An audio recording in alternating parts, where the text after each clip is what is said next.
You get a You heard little that, hint of Debbie? where we're going with that, but we're Lucio not talking plays a too heavily big about it. part. Also, Lucio's club is always, it's kind of a community place, so it's a place, if it was real, people can come there for free. He's a community guy. We wanted to showcase this with this gigantic kind of sci-fi club. Lucio lore. Yeah, it's connected to the story of Overwatch. Yeah, we'll just have to wait and see how closely Rio plays into the game. Right. You saw a little bit at BlizzCon. They have Hammond, there's and this is definitely more. new with Hammond. Right, so What's up, Dev?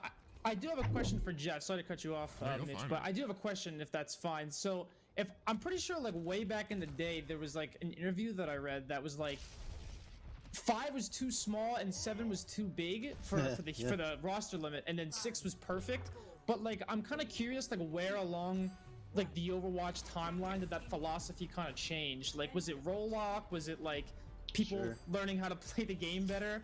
Like you know what I mean? Pretty much all of this. Yeah, I mean we know so much about the game. I mean, as kind of Aaron touched on at the beginning, like before everything, I mean, you could just play 5 Winston's. In fact, we had an internal tournament where that was so there's 5 Winston's. There's Winston. It was sort of like, oh my god, this seems like maybe a problem, or is this cool? We don't know. So like, obviously, when you're building really any game, you try to make the best judgments for what you have and what you're playing, but when this game comes have out, the game in the wild, I don't know you get yet. everybody else's hands, and it marinates for a while, and you're making changes. Like your opinion on this stuff definitely changes. So I think over time, like it was touched on, we were still keeping an open mind to maybe doing some of these kind of changes, and then coming Overwatch 2, we were just like, let's revisit everything. May's still a problem though.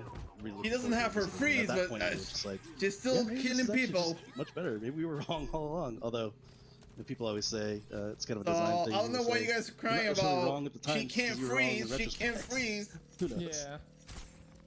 But yeah.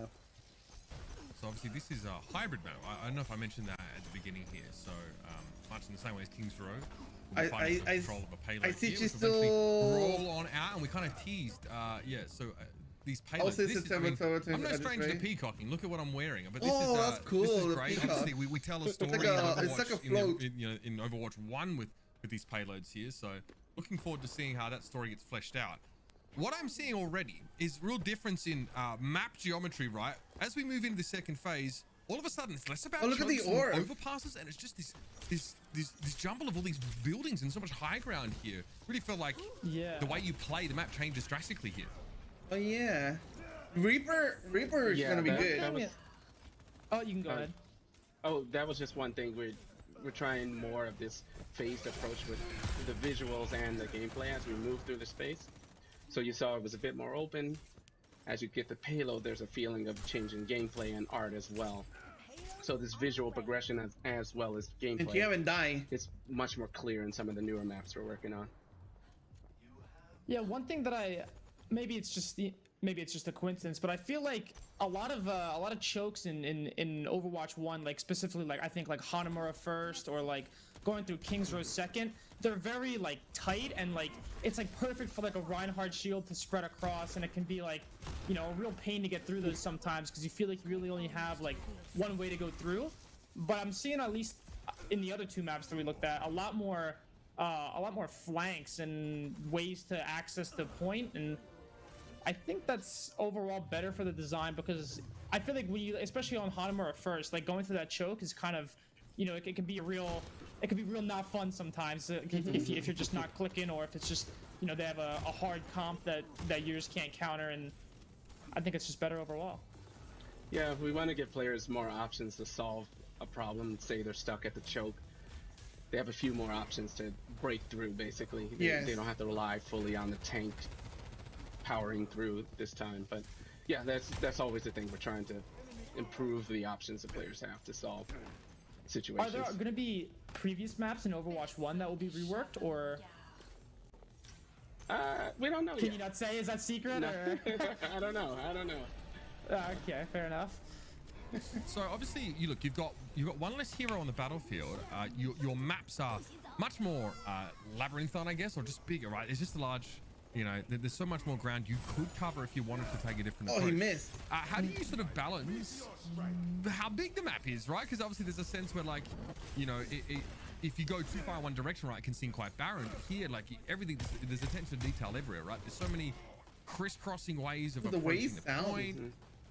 So it doesn't feel big, but it definitely, as opposed to maps we saw in Overwatch on live right now, it definitely feels bigger, right? Was that ever a consideration, trying to balance that, the sort of size and the majesty of it all? Yeah, it's definitely more detailed than before, and again, the more options, there's more passageways and buildings for players to move through and build strategies from. But ultimately, the maps are in a fairly similar size to the previous. You're just seeing a lot more detail out of the Overwatch 2 engine. We have a lot of cool upgrades that allow us to do more while keeping a smooth performance. But yeah, it's something we're constantly playing with, the scale of maps and how it feels to move through the space, visually as well as gameplay wise. This really has like a Dorado feel almost, right? We have sort of payloads that are moving through underneath, and there are multiple levels here. This is not just sort of 2 levels here. There's even more options, I guess, to sort of make use of this verticality. Oh, he's gonna die. Run! Yeah, there's oh my god, high ground, right high ground. There's so much going on here. Yeah. I love this point in particular. Like, taking that middle high ground is, you know, really important. If you can hold it, it's fantastic, but it's just really hard to hold because you have all these upper flank routes and under flank routes and stuff. So I like how it ends up being like kind of a gambit to try to even take it and hold it, especially when you don't have tanks I that like can just sit on it with Mercy barriers all the time. looking UI. It's so powerful. You can see where Widow is right there. It's so powerful. You have this line of sight on everything up there. So is universal ult charge nerfed, or is it just as a result of the tank changes that it seems like people are getting their ult slower? It's mostly just the tanks, and we don't have. They're probably, I can't remember exactly all the individual changes, but I think we probably adjusted a few heroes here and there. May have gone up or down on their costs, but it's almost entirely just the tank changes. You generate a lot of ult off tanks in our game. Right. I guess there's one less tank to shoot as well, so it makes it a little bit harder. Although looking at Widow is an interesting example. We haven't adjusted the snipers too much yet, but we're keeping a really close eye on them because a lot of what sort of controls snipers is the fact there's all these barriers you can't shoot through. When you're playing as Widow against a comp that is, you know, like back in the day when it was like Wrecking Ball only or something like that, like you definitely are a lot more powerful. So we have to make sure that they don't get out of control. I feel like on some of these choke points, it's definitely a lot more wider than some other maps, and I feel like you know, if unchecked, some certain Widows could do a lot of damage. Yeah. There's no shields. Yeah, yet another thing we got to keep an eye on with change like this. Right. Oh, that's Lucio's office. We talk about how sort of tanks have changed now to sort of allow them to be more multi-purpose. Man, look at his roles. Obviously, setup. Like, you know, when you have a Reinhardt, you kind of know what the player is playing for, right? The shield creates space, right? You create space just because the shield exists. And with someone like Roadhog, they create space because of the threat of the hook, right? It's not even something that's pretty necessarily cool, right? an implied threat, right? It's not Exactly. directly displayed. So, I mean, what is the idea for a tank? Do you still want there to be the mix of there sort of being that implied threat plus obviously a very visible threat? You know, has it changed the way you think about how tanks create spaces now? Obviously, all tanks have to be able to do that to some degree, regardless if they have a shield or not. Yeah, absolutely, and obviously also impacts new hero design. Working new heroes, how they're going to interact with creating space and defending their team. Certainly, looking at you know, Arisa's not being played here. Okay, so Roja does not have armor. Any hero that has sort of just a really kind of heavy static slow defense are the ones we're kind of. Does this mean he heals more? And then, you know, just that alone already makes Roadhog shine a little bit because he's not. What's that? Compared to the huge barrier Reinhardt. But certainly, should have healed there first probably, but you know, he went for it. Yeah, so like, there's a lot of changes we can make now in this world that would have been really scary to make before, especially in regards to cooldowns. So like Roadhog used to have a much. He goes down fast. Yeah. Maybe we can bring that back, especially in a world where all the tanks are pretty aggressive. So it doesn't feel like it's super crazy.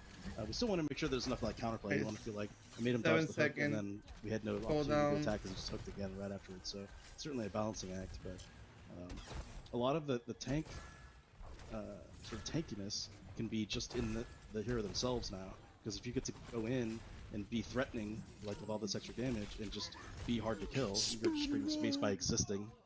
Don't change. I wanted to see the cooldown. Obviously, Super, I'm curious to get your opinion here. Obviously, as someone who plays tank, right, and you know you'll play, you know, main tank as we called it, or off tank. What is it that makes you sort of feel most powerful when you're playing tank, right? Because obviously all the heroes offer something so different, each of them. But can you narrow it down to something? What makes you feel like MTD feel? You know?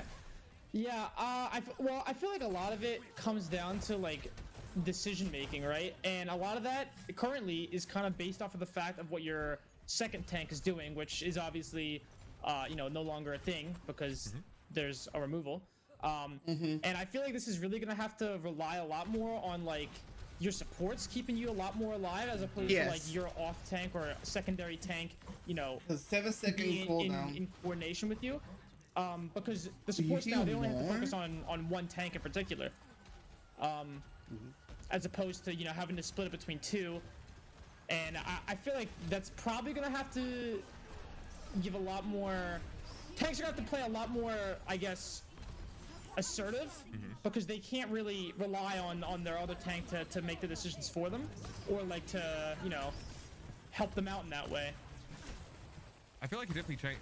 I know, you know, there's a good handful of players who, you know, their selection really boils down to their capacity to deal damage.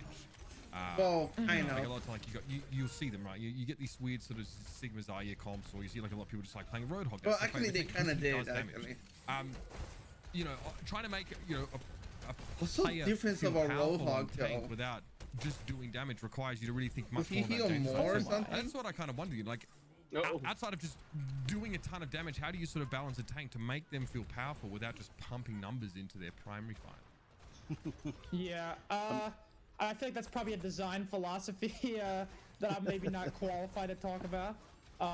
That's actually convenient because I wasn't actually asking you, but you can weigh in on it first. Okay, yeah, I'll just stop speaking. That's good. No, that's good. I'll stop speaking. I'm curious where your opinion is, but yeah, I mean, a lot of it's like we're talking about with just options, and like, you know, Super mentioned. Does he like, get more damage? Sure that, I mean, that's the I'm trying to figure out what's new on Roadhog. Because right now, I mean, it happens to be she also generates a crap lot more see energy. It is way scarier. what's new on Roadhog. We may have to rein that in a little bit. She was already running out on that last little bit there with like 80% and then 100%, so you can see it's pretty aggressive. But yeah, it's definitely just trying to create really interesting playmaking opportunities and just strategic thought, and I think that's where a lot of people kind of like to have the tanks exist, where it's you really want to just click heads because you know how Overwatch is now. I don't think we're likely to make any kind of like sniper tank out there. You know, like it's a really fast-paced game. For that. We'd like to try to keep the tanks like, you know, like are good at the game and stuff. We'd like to keep the tanks, and sometimes it can get chaotic. The ones who are primarily able to do crowd control, and that's also with only being one tank now. It means still there's gonna be a lot less crowd control in the game in general. Oh, you should kill her, man. To sort of flex that. Oh, element. Her. Right, so you talk about obviously taking a little bit. You know, they figure by removing one tank, you feel like you can it'll be include in a little bit less it chaotic. Like it's a more moderated approach to it now, because tanks can. That's what I'm looking. A lot of that sort of crowd control potential. It just means why would I you know, pick now a it's just Roadhog? One hero I want to see why. that really is able to produce so much of that outside of, you know, 5 different forms that are coming in. So it feels like almost responsibility as a tank player is almost kicked up a notch. Roadhog is, I think, damage-wise, especially does more damage than any other tank. You're looking for a. He can like do the combo and kill a squishy. Genji blade, then you know is ready, and you're trying. You need to, let's say you're playing Hog, you like really want to land that hook when he comes in. It's a really big game changer if you land it. So try to like, make sure it's up, and then you save it, and try to keep an eye on him. And conversely, if you're a character who is really watching for, you know, like Reaper or something like that, wants to get his ult off, but you want to make sure you're not going to get stunned, it's a lot easier to sort of track who's can stop you. You know, you're looking for their tank and looking for, rather than looking at the whole enemy team. It's kind of like when you're Zarya trying to ult and you're watching T-Ba really close because you don't want to have it eaten, and that's what you're most concerned with as far as timing goes. Like, that's what's good with Roadhog. If you hook one person, that person's gonna die. This guy's nuts on Roadhog. Yeah. even with sort of less knockback, Ryan obviously being as close as he was. So to I think he gets knocked away.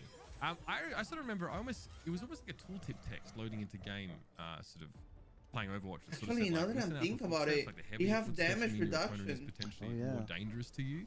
But it definitely feels like, you know, the weight of these So I think weapons that's is why much he's playing more effectively Roadhog. conveyed, right? If I'm He listening can to destroy you, that every single barrier talking. quick. Like that scrap gun sounds extremely meaty. I love the weapon sounds. He's Yeah, done me such a too. great job. Oh, he heals a lot. I don't think Especially like Widow. How Soldier. will you hook that?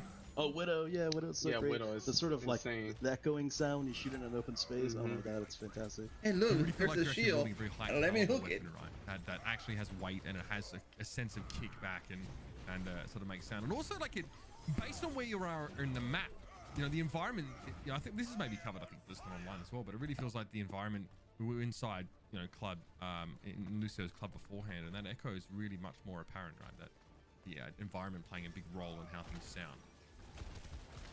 And being Only on having the a receiving raw- end of only Widowmaker's shot, by it kind just feels so much more dangerous hearing the sound. I mean, So it helps the you thing is, hide, basically. if Roadhog can hook one Wow, one two hero, Hide in terror.